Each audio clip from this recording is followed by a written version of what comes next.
Como eu disse, é um prazer estar com os irmãos e deixar assim, claro que vocês fiquem à vontade para fazer perguntas, né, algum questionamento, acrescentar ao estudo, para que seja algo bem dinâmico e vamos buscar o nosso Deus, né, da melhor forma possível, que é através da sua santa palavra. Só vou pedir aos irmãos que curvem vossas frontes para buscarmos o nosso Deus, né, num pedido de auxílio nesse momento solene. Senhor Deus, Pai grandioso e soberano, louvamos o Teu nome, Senhor, porque tens cuidado de nós e nós temos visto isto em cada detalhe de nossa vida. Obrigado pela presença desses irmãos aqui, por teres me trazido, Senhor, para estar no meio desse povo santo, maravilhoso, que o Senhor escolheu, separou para si e zela com amor eterno. Abençoa, Pai, esse momento que vamos buscar a Tua palavra, pois se o Teu Espírito Santo não for aquele que nos dirige, nos conduz, nós nos perderemos, Pai amado, diante de tamanha sabedoria. Assim te pedimos que nos agracie com Tua santa palavra, no nome do Teu Filho Jesus. Amém. Bem, irmãos, nós vamos falar de alegria hoje. A escolha de ser alegre. É estranho falar isso, porque geralmente a gente acredita que a alegria é uma consequência de algo que possa acontecer, que não se escolhe ser alegre, né? Mas as circunstâncias é que nos traz alegria. E o texto, acredito que os irmãos já sabem, se encontra na epístola do apóstolo Paulo aos Filipenses, capítulo 4, o versículo 4. Filipenses capítulo 4, o versículo 4, diz isso, né, que nós devemos nos alegrar no Senhor. É uma ordem. Ele não está colocando nenhuma condição para essa alegria. É uma ordem. Alegrai-vos sempre no Senhor. Outra vez digo, alegrai-vos. E no que diz respeito ao que o Senhor exige de nós, nós sabemos que podemos responder a esse chamado, a esta ordem. O Senhor Deus, Ele exige que o seu povo se alegre nele. Esse sentido aqui de se alegrar é um sentido de uma alegria constante, ininterrupta, né, que traz para nós a sensação de segurança e de sucesso. No original, essa palavra alegrai-vos no Senhor é como se fosse aquela alegria de alguém que anseia por algo, luta por muito tempo por uma coisa e daí ele consegue aquilo e ele tem aquela sensação, né, aquele prazer na sua alma de dizer, olha, tive sucesso, deu certo, consegui. Então esta alegria ela deve ser constante, que é o que Paulo está dizendo também, sempre. Não é alegrai-vos apenas no Senhor, é alegrai-vos sempre no Senhor. Então, ao mesmo tempo que é uma alegria imensa, né, que explode em nós e que nos faz vibrar diante do nosso Deus, é uma alegria também contínua, constante, que Ele nos concede. Daí eu pergunto aos irmãos, às irmãs que aqui estão, a alegria é uma escolha? Nós podemos escolher sermos alegres? Porque tem gente até que se aborrece com isso, né? Está triste, aí você chega para a pessoa e não, fica triste não. Como fica triste não? A pessoa aqui chateado, entristecido, e é assim, eu vou dizer, não vou ficar triste. E aí vem a primeira pergunta, não é? Alegrai-vos no Senhor é uma escolha, a alegria. O que os irmãos acham? Nós escolhemos ser alegres ou nós esperamos pela alegria? Será que nós precisamos que aconteça algo para que a gente seja alegre, ou a gente pode escolher ser alegre? A outra pergunta que podemos nos fazer é: o que é preciso para ser alegre? Você precisa de quê para ser uma pessoa alegre, radiante, transmitindo, né, alegria ao seu redor? O que é preciso? E outra questão muito importante também: você pode dizer, eu sou alegre? Você é alegre? E a última pergunta é: quanto tempo dura a sua alegria? Ou ela é passageira? Como é a sua alegria?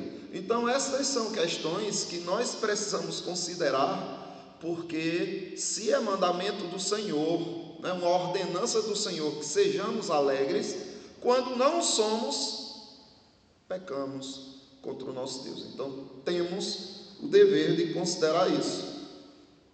E aqui você, para ter certeza de que a sua alegria independe das circunstâncias, você observa o contexto onde o apóstolo Paulo estava quando escreveu esta carta. E aonde ele estava? Na prisão. Parece que prisão não é um lugar muito agradável, não, é que nos traz motivos de alegria. Não conseguimos ver sentidos, se formos olhar humanamente, sentido em se alegrar por estar preso. E se for considerar as condições sanitárias, né, de desconforto da prisão, muito menos motivo teremos para nos alegrar. E era esse o contexto do apóstolo Paulo. No versículo 7, ele diz isso, né? Isso é Filipenses capítulo 1. Agora o versículo 7, ele diz: aliás, é justo que eu assim pense de todos vós, porque vos trago no coração, sejam nas minhas algemas, percebem? Ele estava algemado, ele estava preso, seja na defesa e confirmação do Evangelho, pois todos sois participantes da graça comigo. Mas aqui Paulo está se comunicando com esses irmãos a partir de um momento muito desconfortável, de uma prisão, onde ele tinha motivos para ser triste, porque não tinha condições de ver mais os irmãos, não tinham condições estas que nós temos agora de estarmos reunidos em família de fé. A saudade batia, né? O desconforto de uma má alimentação, de higienes precárias e tantas outras coisas que poderiam ser o motivo da tristeza do apóstolo Paulo. Mas será que ele ficou triste? Ou será que é permitido por Deus que nos entristeçamos? Será que Deus quer que a gente se entristeça? Porque se observarmos também, Deus ordena que nos entristeçamos em algumas ocasiões. Inclusive, veremos que o próprio Cristo teve seus momentos em que se entristeceu, não é verdade? Então, como conciliar isso? Alegrai-vos sempre e se entristeça em algumas situações. Por exemplo, aos Romanos, Paulo, o apóstolo Paulo também escreveu no capítulo 12, o versículo 15, ele diz: alegrai-vos com os que se alegram e chorai com os que choram. Então, olha aí, eis aí um momento que você deve se entristecer, que é permitido você quebrar essa sequência de alegria, essa contínua alegria, para dar uma pausa nela e chorar, e se entristecer com a tristeza do seu irmão. Aí é permitido.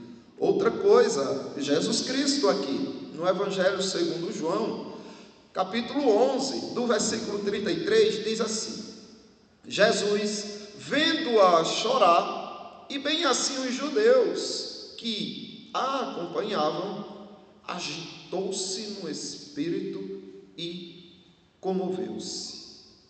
Essa comoção de Cristo o levou ao choro e perguntou: onde o sepultastes? Eles lhes responderam: Senhor, vem e vê. Jesus chorou. Então Jesus fez o que ele mesmo ordena. Jesus se entristece com o nosso sofrimento, com a nossa tristeza, e ele chorou nessa situação aqui, tanto por incredulidade de muitos que ali estavam, como também pelo sofrimento que ele identificou naquelas pessoas, porque também o original dessa palavra aqui, onde Jesus se comoveu, se agitou dentro de si, tem essa conotação, de uma inquietação por conta da inquietação do outro, e uma comoção nesse sentido de sentir um pouco, ser empático e sentir a dor do outro. Então, a morte, o choro e o verdadeiro sentido da dor, porque você só chora por conta da dor. Também tem o choro da alegria, mas estamos falando aqui em relação à tristeza. Você chora porque sente dor, e a morte é a dor mais intensa que podemos sentir, Um parente, um ente querido, quando morre, a dor é imensa, é grandiosa. Então, será que existe um sentido para a dor, para a perda, para o sofrimento? Observe, nessa ocasião onde Maria está angustiada, desesperada pela morte do seu irmão, o que Jesus Cristo fala para eles? Do versículo 40, ainda no capítulo 11. Respondeu-lhe Jesus: não te disse eu que, se creres, verás a glória de Deus? Então, uma forma de Jesus Cristo combater toda aquela tristeza aqui foi alimentando nos discípulos um dom precioso chamado esperança. Eu sei, Senhor, que o sofrimento é grande, que estamos passando por uma dor imensa, mas, Senhor, eu sei que eu verei a Tua glória através desse sofrimento. Então Jesus Cristo está trabalhando aqui uma alegria em meio à dor, ao sofrimento. Tiraram então a pedra, e Jesus, levantando os olhos para o céu, disse: Pai, graças te dou, porque me ouviste. Aliás, eu sabia que sempre me ouves, mas assim falei por causa da multidão presente, para que creiam que tu me enviastes. Então, a alegria está relacionada à esperança e à fé. Jesus Cristo aqui está combatendo toda aquela dor, todo aquele sofrimento psicológico, espiritual, físico, combatendo através da esperança e da fé. E Jesus Cristo diz: olha, se você crer, você verá a glória de Deus. E é isso que deve ser o alvo da nossa alegria. E se soubéssemos da sabedoria de Deus, do que Ele está fazendo, do que está acontecendo, na verdade, por trás das cortinas, o que está acontecendo distante dos nossos olhos, se nós soubéssemos a respeito da sabedoria de Deus, será que tínhamos a mesma reação? Será que seriam os mesmos sentimentos que teríamos? Conhecendo nós Que sabedoria é essa que Deus está usando para trabalhar em nossas vidas? Porque o apóstolo Paulo também fala sobre isso, não é? Veja só, a sabedoria nos liberta, a sabedoria de Deus, o conhecimento de Deus. Jesus Cristo, falando também aos judeus, ele disse isso. Em João capítulo 8, versículo 32, depois o 36. E conhecereis a verdade, e a verdade vos libertará. Se, pois, o Filho vos libertar, verdadeiramente sereis livres. Eu queria que os irmãos entendessem isso, porque tanto na psicologia como especialmente na palavra de Deus, o que o ser humano precisa para deixar de sofrer emocionalmente, psicologicamente, é da verdade, é do sentido por trás do que está acontecendo, porque a causa do sofrimento são o que a psicologia diz, né, principalmente a TCC, da minha abordagem, é que os pensamentos negativos, os pensamentos distorcidos, trazem grande e intenso sofrimento à alma. Mas uma mente negativa, uma mente distorcida, traz um sofrimento tão intenso para a mente, que ela não se contém apenas à mente, ela agora transborda para o corpo, trazendo sobre nós as doenças psicossomáticas, que são doenças de fato que aparecem no corpo, e você vai ao médico, e o médico diz, não, está tudo em ordem, os exames deram perfeitos. Doutor, mas isso é real, eu estou sentindo, olha as manchas, olha isso, olha aquilo, e você mostra ali, ele diz, não, eu não estou duvidando que você está sofrendo disso, não, mas esse sofrimento é psicológico, que está transbordando para o corpo. Então é isso, por conta de tanta angústia e distorções cognitivas, as pessoas começam a sofrer, não por causa do problema em si, mas por conta da interpretação errônea que fazem de tudo o que está acontecendo. Aí Cristo vem com a solução para a nossa vida: conhecer a verdade. Porque somente a liberdade pode trazer alegria para a sua alma. Mas não é a liberdade física. Essa liberdade da qual nós podemos ir e vir quando queremos, não é esse tipo de liberdade que nos faz feliz. É a liberdade da alma. É você ser liberto das mentiras e dos enganos de Satanás, do mundo da carne, que distorcem tudo aquilo que é real e faz com que vivamos um mundo ilusório, no qual nós nos apegamos, e esse apego causa ansiedade, né? Porque se você é apegado muito a um objeto ou a alguém, você não quer perder essa coisa ou essa pessoa. A consequência disso é você sofrer, porque você está tão apegado àquilo que você não aceita a possibilidade de Deus lhe tirar. E quando você perde, pronto, você desanda. Mas antes de perder, você já vive a perda. Por quê? Porque você fica projetando para o futuro a possibilidade de perder. Então, antes de perder, você já está sofrendo. Talvez você nem perca, mas já está sofrendo, com medo de perder. E quando perde, pronto.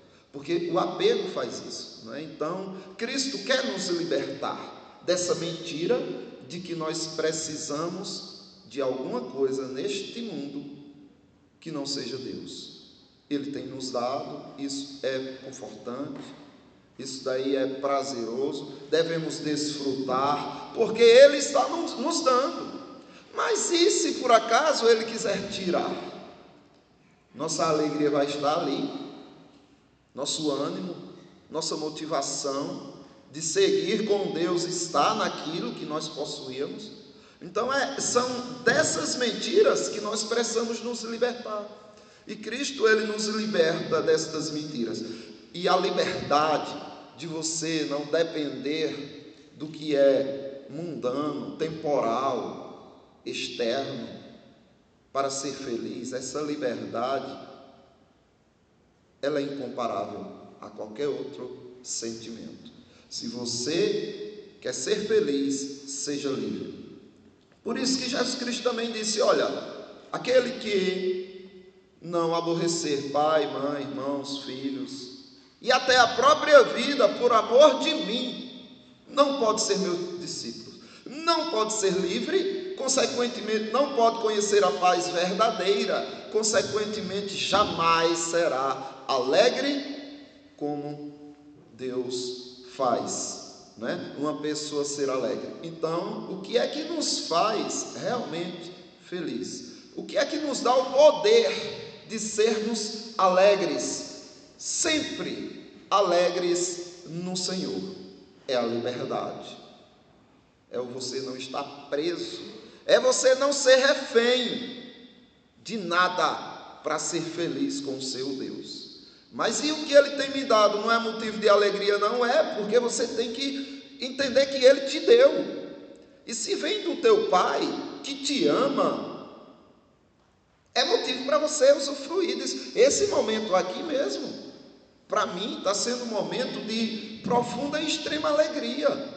Mas e se Deus tivesse dito, não, você não vai, o avião vai dar problema, você vai adoecer, você não vai, será que eu deveria ficar murmurando, abatido, angustiado? Não, Ele dá e nós nos alegramos, Ele tira e nós nos alegramos, porque nós entendemos que é o cuidado dEle que importa, e não o que temos ou o que deixamos de ter. Se, pois, o Filho vos libertar, verdadeiramente sereis livres. Se soubéssemos da sabedoria de Deus, como seria?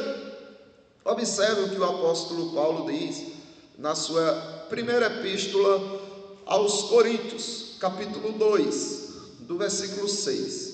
Ele diz: entretanto, expomos a sabedoria de Deus entre os experimentados, não, porém, a sabedoria deste século, nem a dos poderosos desta época, que se reduzem a nada.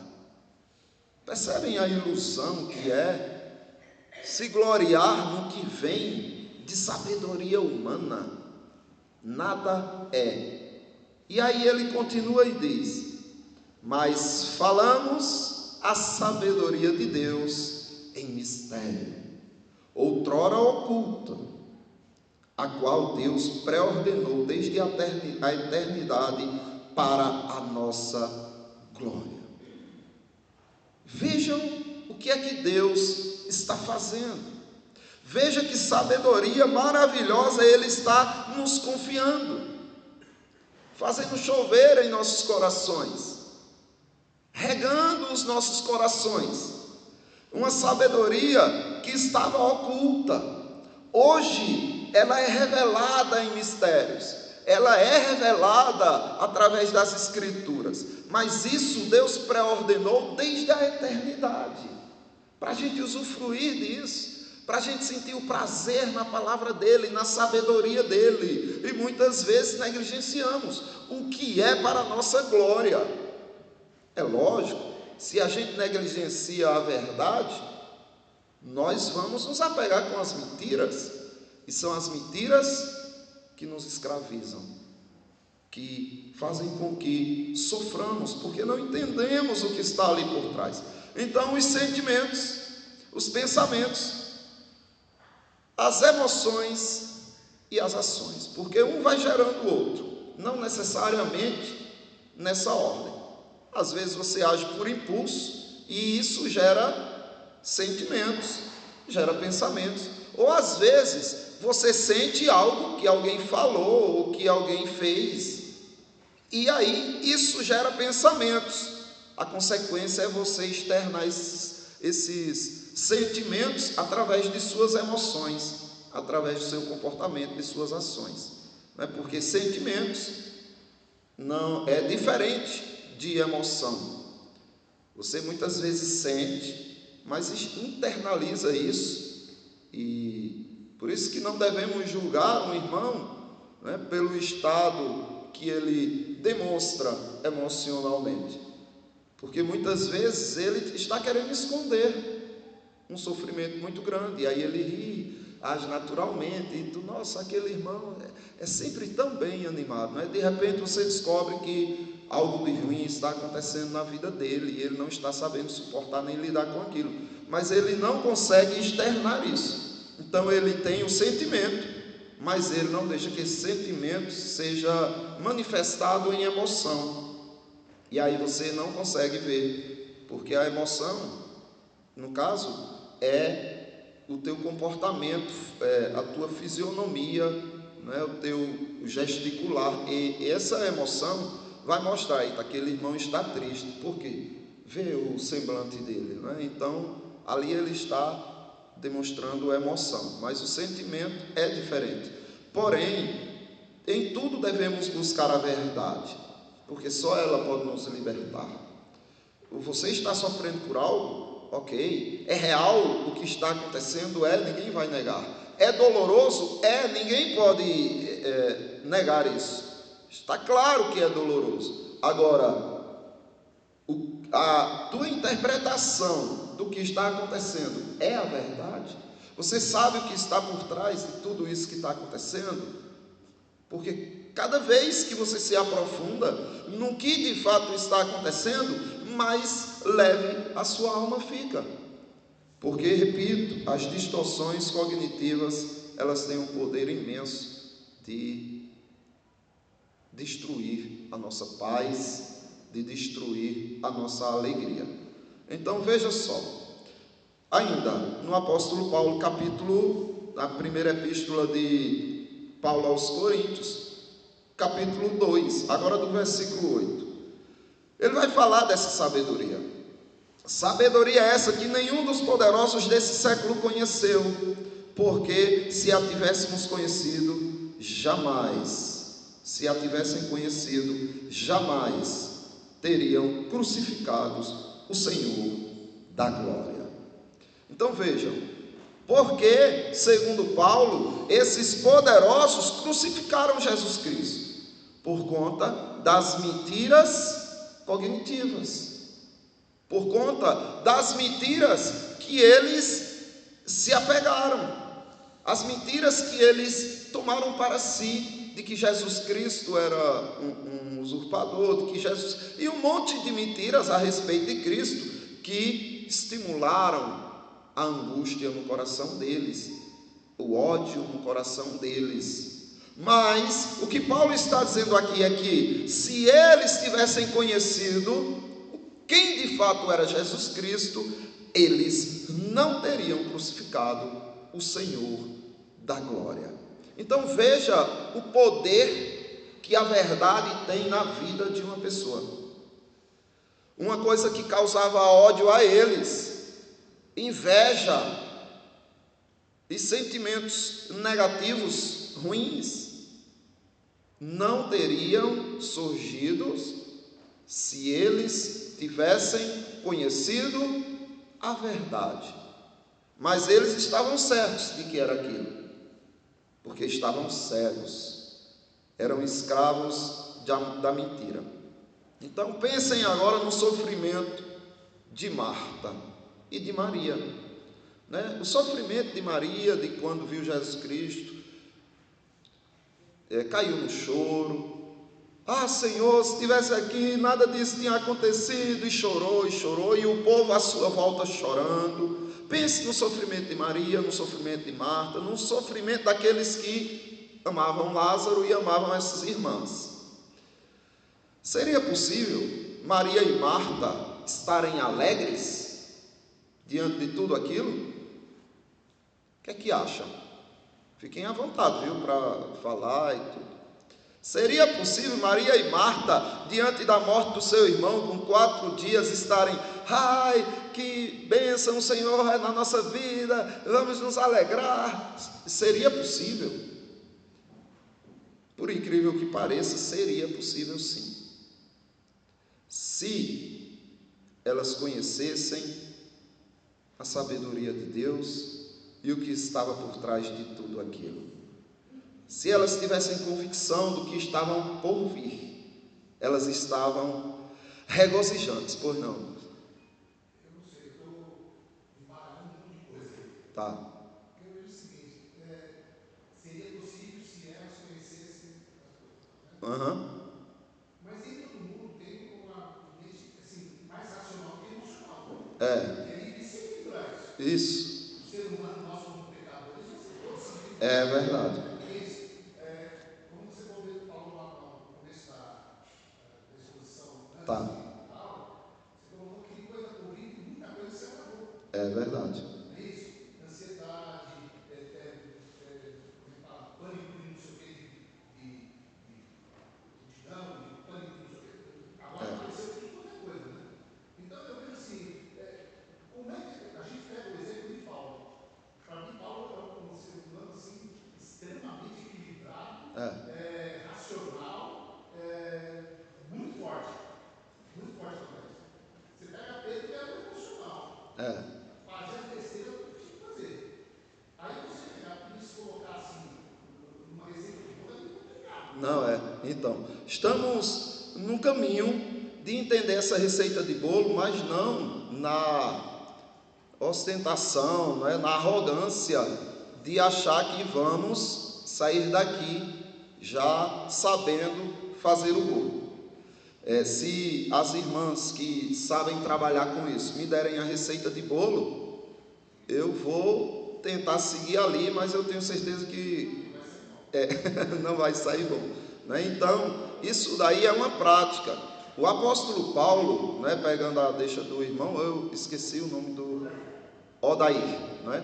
Muito boa essa colocação do irmão, porque nos leva a aprofundar nesse conceito aqui, né? Uma coisa é a gente conhecer a verdade, outra coisa é a gente se valer dela e saber como lidar com ela. Por isso que o apóstolo Paulo ele diz assim: eu aprendi a viver contente em toda e qualquer situação. E aí ele vai descrevendo as ocasiões que vêm ocorrendo na vida deles, e ele sabe lidar contente com tudo isso. Porém, não podemos nos esquecer do que ele diz no início: eu aprendi. Então é questão de aprendizado. E um aprendizado não é do dia para a noite. Porém, pelo menos precisamos conhecer a teoria e depois colocar um pouco dessa teoria em prática, fazer, experimentar um pouquinho daqui, um pouquinho dali, para você se formar. Aí você diz: não, eu preciso de uma faculdade. Não, você não só precisa de uma faculdade, você precisa do jardim, do maternal. Sem o maternal você não chega numa faculdade. Então você precisa do maternal, depois do jardim, depois do Fundamental 1, que são anos de aprendizado. Aí daí você termina o ensino médio, ingressa numa faculdade, são anos numa faculdade para você sair de lá e começar a pôr em prática todo esse aprendizado. Então é uma carreira longa a ser seguida. O que nós precisamos é entender o que de fato está acontecendo e como nós vamos lidar com essas verdades duras e difíceis e aparentemente inalcançáveis. Porém, também não podemos ser tão pessimistas ao ponto de achar que nunca alcançaremos, porque Paulo era um homem semelhante a nós e ele aprendeu. Então nós também poderemos aprender. E aí seria possível Marta e Maria se alegrarem se elas tivessem realmente, eu não estou dizendo assim apenas a informação, não só a informação. Olha, Jesus Cristo tivesse dito, porque ele até disse: olha, essa enfermidade não é para a morte. Ninguém entendeu nada, ninguém fez uso dessa verdade, nada. Mas não é só a informação. Jesus Cristo chegar e dizer: olha, Maria, Marta, veja, Lázaro vai morrer, né, nessa enfermidade. Não se preocupe, isso vai servir para a glória de Deus. Ele vai voltar, eu vou ressuscitar ele com 4 dias. Então elas, de posse dessa verdade, não queria dizer que elas se alegrariam quando o irmão morresse, mas se elas de fato crescem, né, se isso se fizesse convicto na vida delas, elas se alegrariam sim. E o que Cristo está dizendo é isso daqui, olha, voltando para o apóstolo Paulo, na primeira epístola aos Coríntios, ainda a continuação, ele diz assim, ó, mas, como está escrito, nem olhos viram, nem ouvidos ouviram, nem jamais penetrou em coração humano o que Deus tem preparado para aqueles que o amam. Que sabedoria é essa? Que poder é esse? Pois não. Esse aprendizado de Pedro foram 3 anos com Jesus. Paulo, né? Marta e Maria. O choro da morte do irmão é algo muito mais pesado do que a reclamação dela também, que foi reclamar para Jesus, com relação ao irmão. Senhor, eu não vou ter juízo, vai. Por que Maria está aí? Só contemplação, só ouvido. Sofreu. Então o nosso nível, às vezes, ele é assim. Eu estou chorando que morreu meu irmão, é uma intensidade diferente. Agora, aí eu vou reclamar por causa do serviço. Então aí você vê o nível que as pessoas estão precisando aprender. É verdade.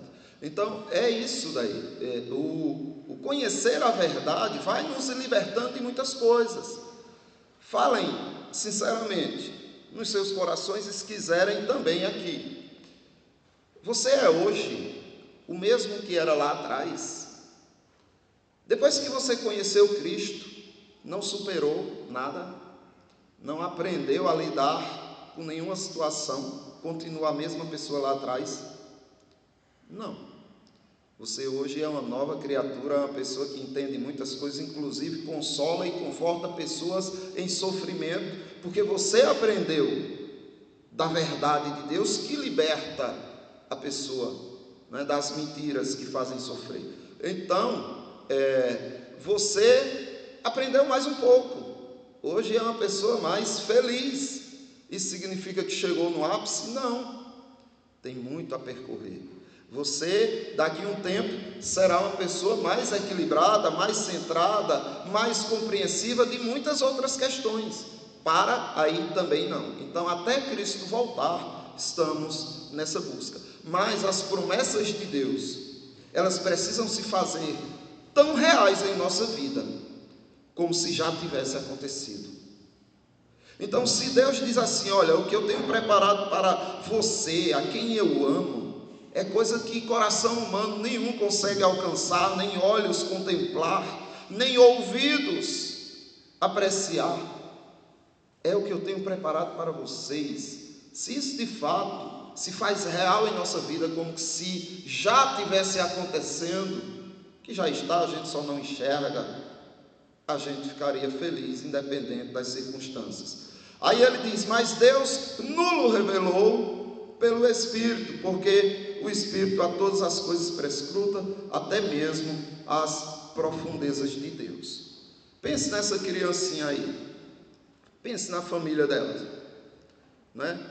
Uma situação dessa, sem liberdade, sem poderem passear, sem poderem desfrutar do que desfrutavam, tendo que revezar em hospital e todo aquele sofrimento. E pense no que essa criancinha está vivenciando aí. Tem como ser feliz? Tem como ser alegre numa situação dessa? O que é que os irmãos acham? Parece impossível, né? Mas coloque aí, irmão, por favor, a realidade.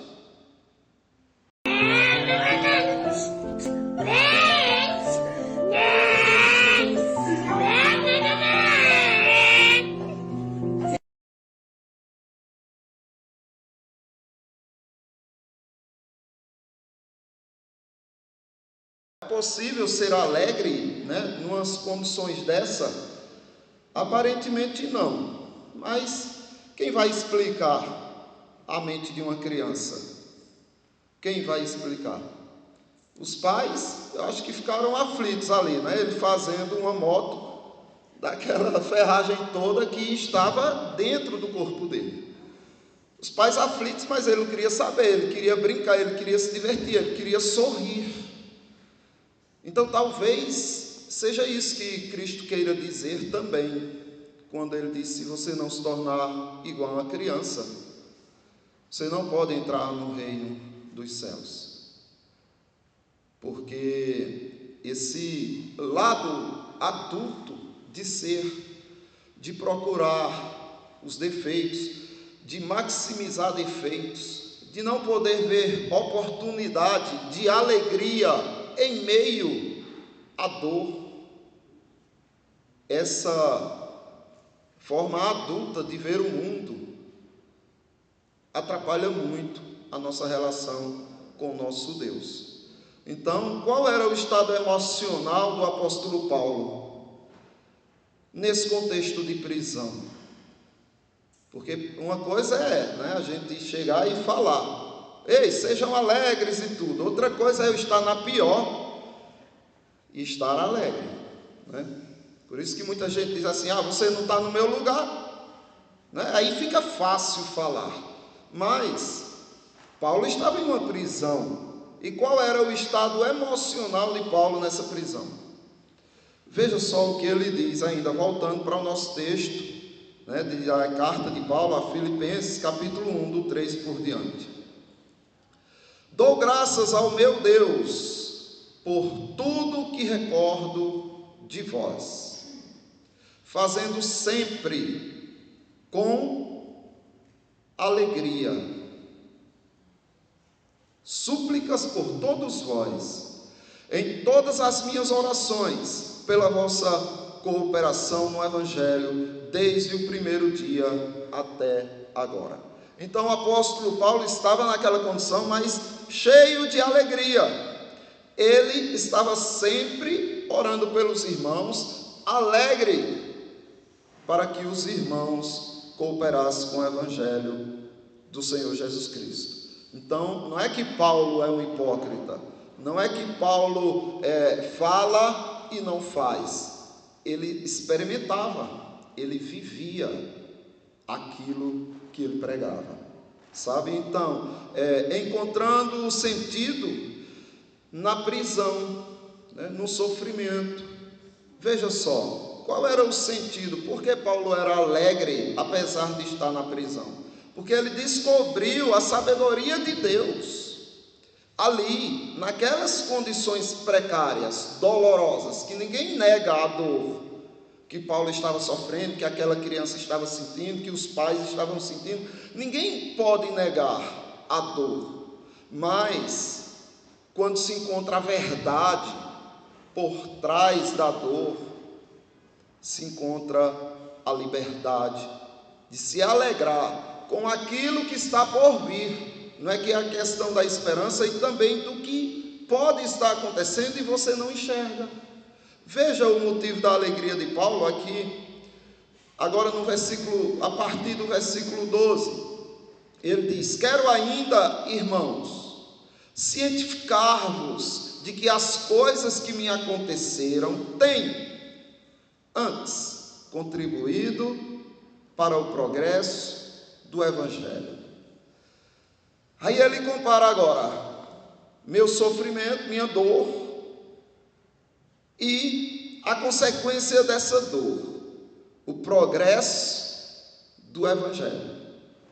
Quem entende a importância das coisas e põe na balança seu sofrimento, sua dor, e no outro lado da balança o progresso do Evangelho, pesará muito mais o progresso do Evangelho, que exultará a pessoa em alegria.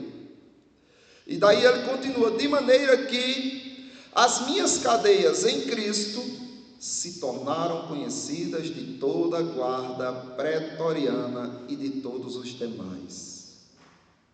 Já imaginou o quanto de soldados, escravos do diabo, presos e condenados à eternidade de inferno de fogo. O quanto de soldados puderam conhecer a Cristo e serem libertos. E a maioria dos irmãos, estimulados no Senhor por minhas algemas, ousam falar com mais desassombro a palavra de Deus. Irmãos, Paulo encontrou o sentido de tudo aquilo. Na verdade está a nossa liberdade de poder sorrir, de poder se alegrar com o nosso Deus. O que fez Jó sofrer tanto? Quem pode se comparar em sofrimento ao sofrimento de Jó? E o que fez Jó sofrer tanto, a ponto de desejar nem ter nascido, de ter sido um aborto? Por que Jó sofreu tanto? Segundo ele próprio, por conta das mentiras cognitivas.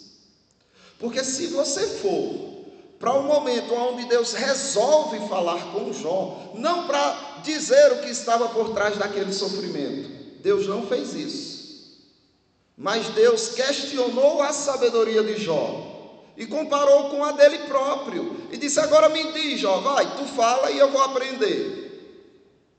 E Jó se envergonhou e depois disse: eu sei que tudo tu podes, Senhor. Eu sei que nenhum dos teus planos pode ser frustrado. Eu te conhecia de ouvir falar. Agora os meus olhos te veem. Por isso eu me abomino e me arrependo no pó e nas cinzas. Por que Jó se arrependeu se o próprio Deus disse que Jó não tinha cometido pecados, né?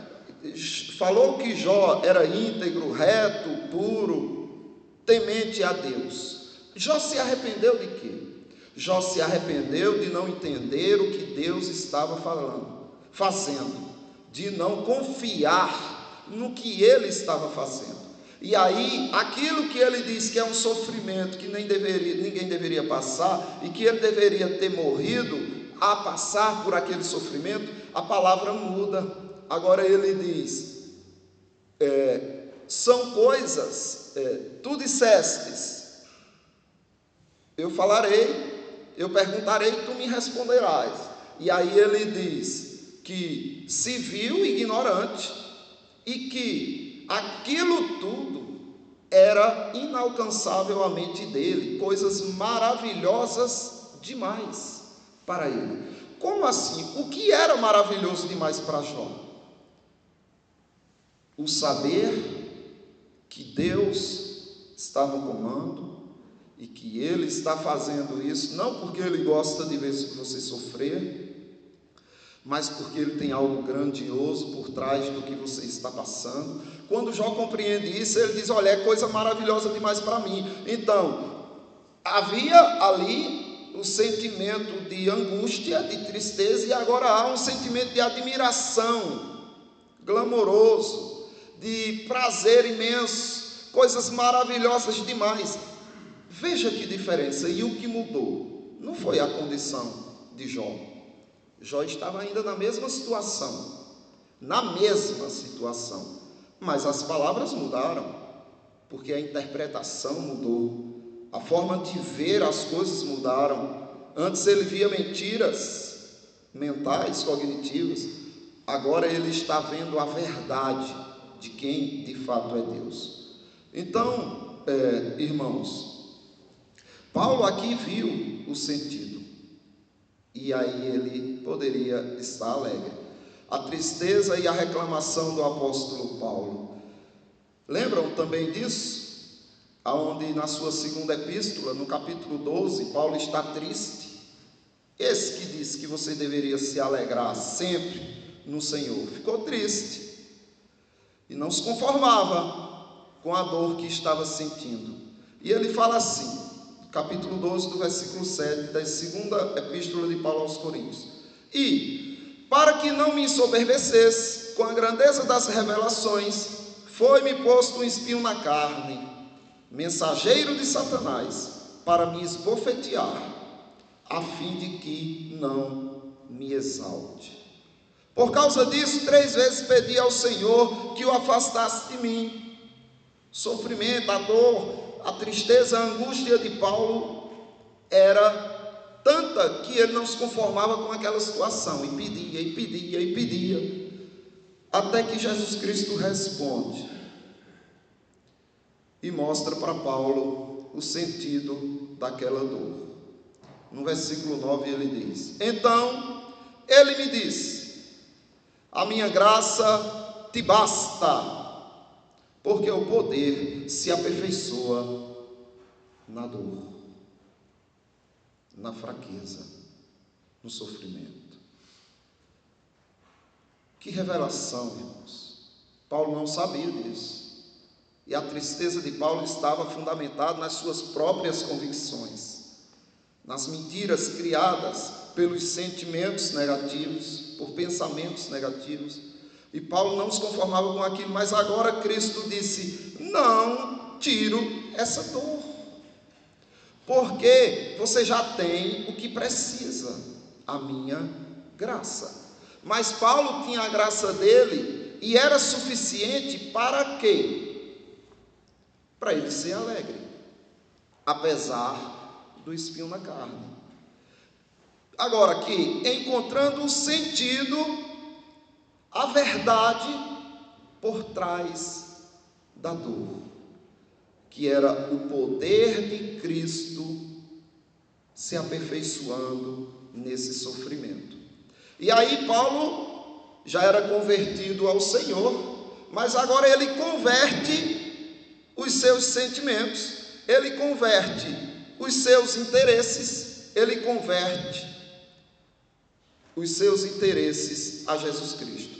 Por isso que ele diz assim, no versículo 9 ainda: de boa vontade, não é de má vontade, não é reclamando, não é murmurando, é de boa vontade, pois mais me gloriarei nas dores, nas fraquezas, para que sobre mim repouse o poder de Cristo. Senhor, me perdoa.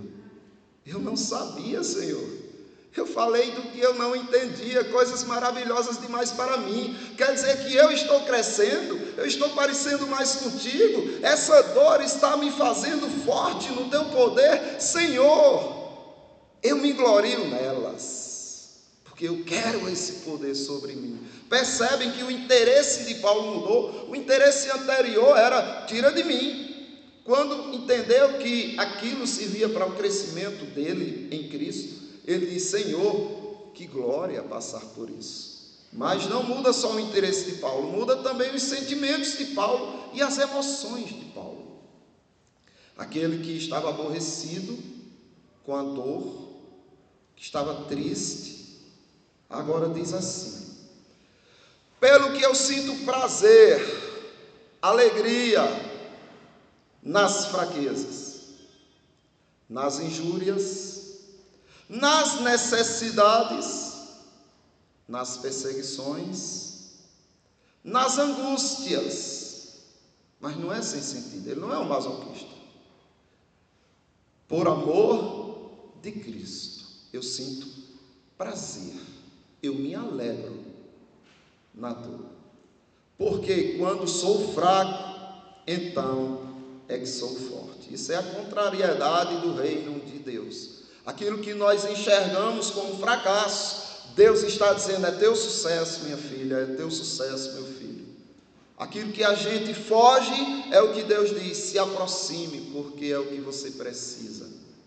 As circunstâncias sozinhas não têm poder de determinar quem você é, o seu estado emocional da mente. Por isso que o apóstolo Paulo ordena em Cristo: alegrai-vos sempre no Senhor. Outra vez digo, alegrai-vos. Amém, irmãos? Então, fica aberto aí para que os irmãos possam acrescentar, questionar. Pois não? Talvez o pessoal tenha que dar coragem para o Cristo todo na frente, né? Pois não, fica à vontade. Acho que é no primeiro ou segundo slide que você começou a colocar as perguntas. Sim. Você escorreu sobre elas. Foi. Dá para fazer uma síntese delas? Sim, se o irmão puder colocar ali. Então, a primeira pergunta foi: a alegria é uma escolha? É uma escolha. O Senhor manda você escolher a alegria. Muitas vezes somos desobedientes, não é verdade? E apesar de ouvirmos do Senhor, escolha a alegria, outra vez digo, escolha a alegria no Senhor, nós escolhemos a tristeza. Eu estava até, que o pastor Jair Macedo, conversando cedo, com a sua digníssima esposa, conversando cedo com eles, eu estava contando experiências que eu tive com crianças, que eu dou aula a crianças também. E tinha uma garotinha, eu até filmei, porque isso se repete muito, e eu digo, quer saber, eu vou deixar registrado, para que se alguém tenha dúvida, eu mostre o vídeo. E uma criancinha estava chorando muito, desconsolada. Tem a quadra, onde nós fazemos a atividade, e do lado da quadra tem um lugar onde os pais ficam assistindo, ninguém estava lá, ela ficou lá num cantinho isolada, e eu brincando com as crianças aqui, daí a pouco quando eu vi, eu fui lá. E eu comecei a questionar ela: por que você está triste? E aí demora, para eles dizerem, até adquirirem confiança. Mas aí com jeitinho você vai perguntando, ela disse, soluçando: minha mãe, eu quero minha mãe. E aí, isso era o que estava na mente dela, que ela só poderia estar feliz ali se a mãe dela estivesse ali. Mas isso desde criancinha a gente vem criando sentimentos através e crenças negativas a respeito da realidade, do que realmente precisamos. E ela, aí eu fui questionando ela, eu disse: não, meu amor, mas sua mãe não vai vir? Na hora certa ela vai vir. Tem a hora de você estar com sua mamãe, tem a hora de você estar aprendendo na escola, e tem a hora de você se divertir na escola. Essa é a hora de você se divertir, então vamos. E ela não queria de jeito nenhum, de jeito nenhum. Então eu disse para ela assim: olha, você sabe por que você está chorando, está tão triste assim? Aí ela disse: minha mãe, eu quero minha mãe. Eu disse: não é por causa de sua mãe, meu amor. Não é, porque agora há pouco você estava bem e sua mãe não estava.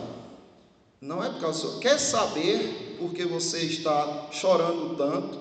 Aí ela deu uma pausinha, olhou para mim assim, como quem diz: ele é doido, é? Porque eu sei por que é que eu estou chorando, e ele está dizendo que se eu quero saber. Mas ela olhou assim estranhamente, e aí eu disse para ela: olha, você está chorando porque tem uma coisa mentindo para você. A tristeza está mentindo para você. É a linguagem que ela entende. A tristeza está mentindo para você. A tristeza está dizendo na sua mente que você não pode ser feliz, que você não pode se divertir, que você não pode ser alegre. Mas, meu amor, é mentira da tristeza. A tristeza está mentindo para você. Você pode muito bem ser feliz, brincar, igual aquelas crianças estão ali. Faça isso. Vamos fazer um teste. Você vem brincar, e aí, se a tristeza não for embora, aí você volta para cá. Mas vamos fazer esse teste. Desobedeça a tristeza. Essa é a hora de ser desobediente. Não quando mamãe e papai mandam fazer alguma coisa, mas quando a mente diz que você não pode ser feliz. Desobedeça a tristeza e vamos lá. Depois de insistir bastante, ela foi. E aí, quer qual bola? Quer a branca, quer a azul ou quer a amarela? Porque se disser, quer qual bola aqui, pegue essa bola, eles resistem um pouco, E aí dá a opção que é como se eles tivessem que dar uma resposta positiva. Aí, eu quero a verde. Aí eu digo: pronto, pegue a verde, jogue para cima o mais alto que pode. Aí a pouco vocês precisam ver, no meio das outras crianças brincando, sorrindo, jogando bola e tudo tal. Mas quem? Uma criança que estava há pouco desandando em choro, achando que só podia estar bem se a mamãe estivesse junto. Então é isso que acontece conosco, só que de outras maneiras, A alegria é uma escolha. Nós podemos sim escolhermos ser alegres, porém não é fácil, Como o irmão falou, não é fácil. É uma caminhada muito longa. Eu comparo a caminhada do povo no deserto para a terra prometida. Eu não comparo a terra prometida com o céu. Eu comparo a terra prometida com a paz de Cristo, que excede todo o entendimento, com a alegria que há em Cristo. Nós estamos correndo em direção a essa terra prometida, a encontrar a alegria de Cristo, apesar do que esteja acontecendo. Então é um percurso longo, é difícil, vamos ter, um tropeço ali, outro tropeço ali, mas juntos, sendo fiéis ao Senhor, acreditando em suas promessas e usufruindo delas como se elas tivessem já acontecido, se torna possível. E a segunda pergunta foi: o que é preciso para ser alegre? Só precisamos da verdade, só precisamos de Cristo. Se realmente compreendermos quem Ele é, o poder que Ele tem, o amor infinito dele por nós, e usufruirmos disso, não precisamos de mais nada, porque Ele é a verdade que nos liberta de tudo que é ruim. E a terceira pergunta foi: você é alegre? Essa é mais pessoal, né? Então eu deixo para que os irmãos respondam a si mesmos. E outra foi: quanto tempo dura a sua alegria? E o apóstolo Paulo diz que é sempre. Existe uma pausa? Existe. Quando você encontra seu irmão triste, quando você está em pecado. Mas se você discorrer o contexto do texto do nosso versículo, você vai ver ali Paulo dando indicações de como você entra nessa terra prometida, a terra da alegria, que manda leite e mel. Você vai discorrendo. A primeira coisa é que a vossa moderação seja conhecida de todos os homens. E por moderação, eu não acredito que eu estou vendo o meu nobre irmão e pastor Eurípides aqui. Esse homem para mim, como todos vocês, mas a gente tem uma história longa. Eu fiz o curso no IBEL com Eurípides. Agora está difícil segurar, viu, homem? Eu fiz o curso com ele no IBEL sobre plantação e revitalização de igreja. Nós tivemos momentos muito bons e de lá para cá a gente já se encontrou várias vezes, né? Vocês permitem eu ir lá dar um abraço nesse povo? Muito obrigado.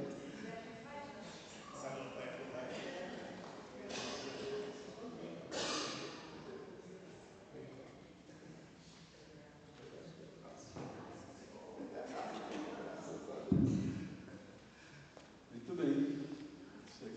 Pronto, irmãos. Pois não.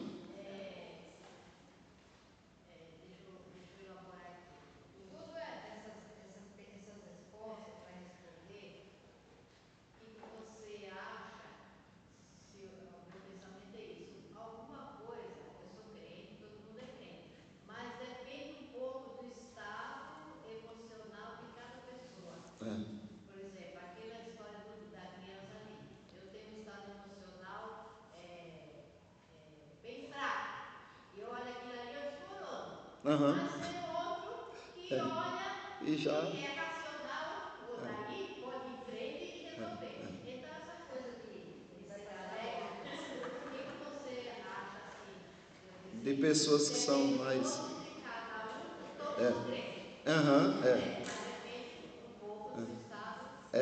Eu compreendi. Eu creio que compreendi. Se eu não compreendi, a irmã me corrija. Que é uma coisa também muito importante. Veja, nós preparamos o estudo para trazer, mas as colocações dos irmãos vai nos levar a outros pontos que não podem ficar de fora, não é? Como os dois agora o fizeram.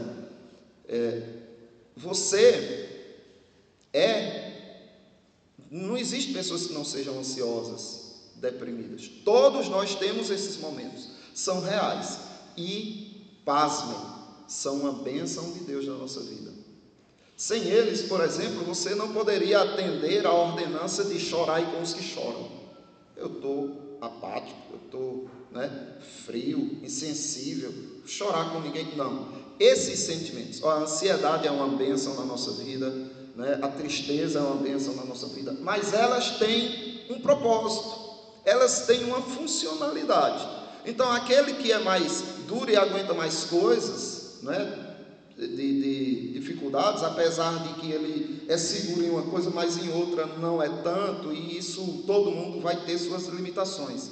Mas o que Deus fez, porque esse dispositivo, né, de ansiedade, tristeza, medo, raiva, estresse, ele foi dado por Deus e compõe-se numa partezinha do nosso cérebro, numa glândula do cérebro chamada de amígdala. É dela que vem explosões de hormônios que faz com que a gente reaja às situações. Já de alegria, satisfação, vem da hipófise. Ai, que prazer, que sensação! A hipófise está descarregando uma química, né, sobre você que está liberando esses hormônios da felicidade, da alegria, e também o cortisol e outros que são liberados pela amígdala. Mas isso são dispositivos para nos despertar. É como se a gente vivesse no automático, no sono, assim, tal. De repente a gente tem uma notícia ou uma sensação ruim, tal, e a gente, essa descarga é como se Deus estivesse pegando em nós. Ei, está fazendo o que quieto aí? Bora, reaja. Mas é só isso. O problema está no que nós fazemos com essa descarga de emoção. Você não está conseguindo lidar com ela? Aí vem a outra questão que Paulo trata. Não andeis ansiosos por coisa alguma, antes sejam conhecidos diante de Deus, né?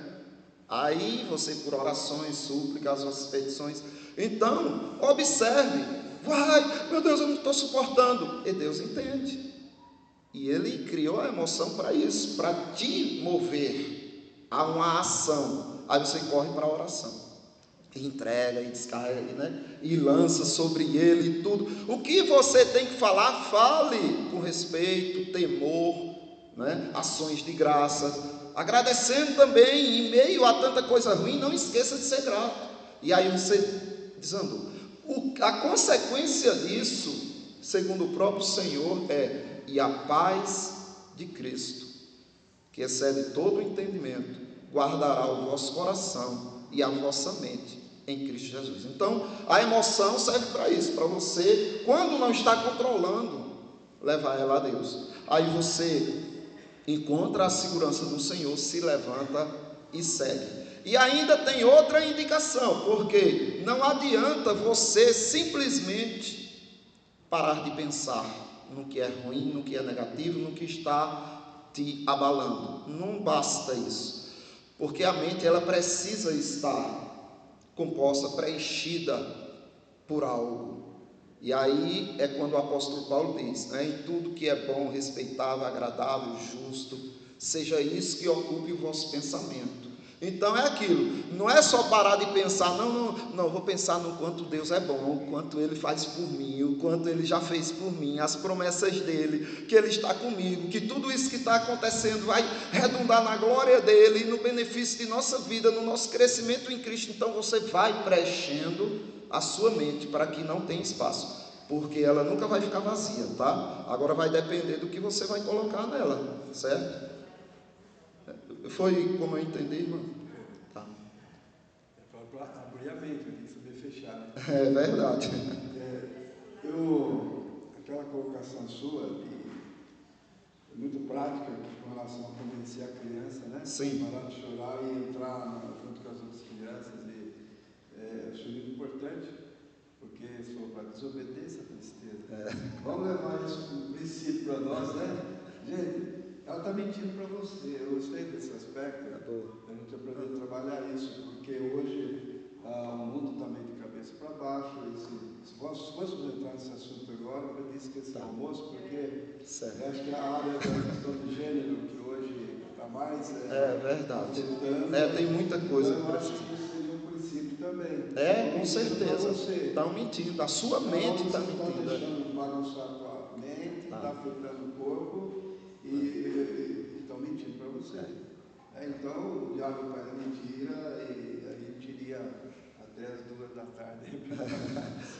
Nesse assunto, né? O senhor assume agora, né? Posso apreciar? Se houver mais perguntas, depois. Sim, se tiver mais perguntas, fica à vontade. R$50 por hora. Misericórdia, jamais. Então, algum irmão tem mais algo? Não.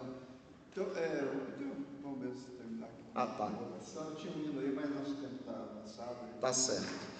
Vamos orar ao nosso Deus.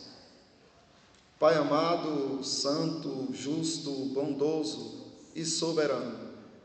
Pai, muito obrigado por essa graça imensa, essa riqueza que o Senhor nos concedeu nesta manhã.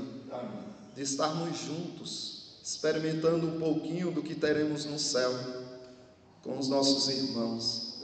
Muito obrigado, Senhor. Abençoa a vida desses irmãos, daqueles que não puderam vir, dos que estão enfermos.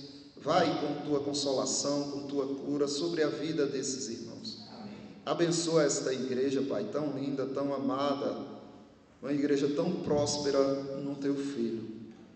Abençoa o pastor dessa igreja, meu querido irmão Jair Macedo. Abençoe sua esposa, seus filhos. Abençoe também o pastor Eurípides, que causou essa surpresa e me alegrou bastante o coração, a sua esposa e os seus filhos. Que o Senhor esteja enriquecendo com a tua graça, conduzindo estas vidas na alegria que está proposta no teu Filho. E que nada roube, que nada nos engane, Pai. Que a gente possa sempre desfrutar da alegria que há em Ti. No nome do teu Filho Jesus Cristo é que te pedimos e te agradecemos. Amém. Obrigado, irmão. Obrigado também, viu?